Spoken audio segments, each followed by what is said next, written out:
Le plan du Canada pour la gestion à long terme du combustible nucléaire irradié prévoit ultimement le stockage des grappes dans un dépôt géologique en profondeur, situé dans une collectivité informée et consentante.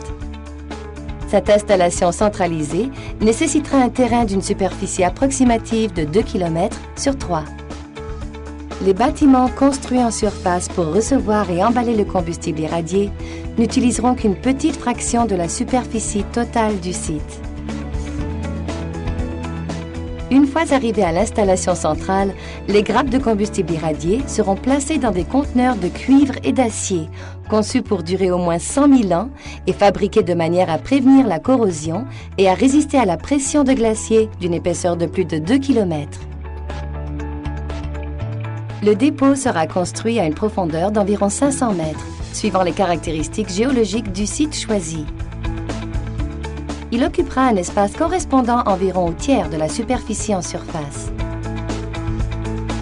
Une fois rendus sous terre, les conteneurs seront acheminés dans un réseau de tunnels horizontaux vers des salles excavées dans une formation rocheuse stable.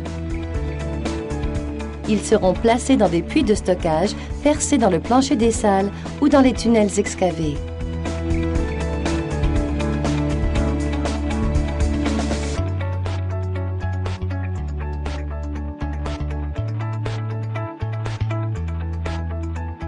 Les conteneurs scellés seront en outre protégés par une barrière d'argile bentonite gonflante.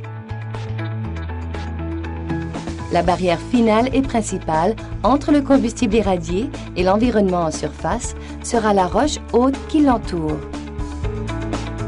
La gestion adaptative progressive prévoit que le combustible irradié sera maintenu sous surveillance pendant une période prolongée afin de confirmer la sûreté et la performance à long terme du dépôt.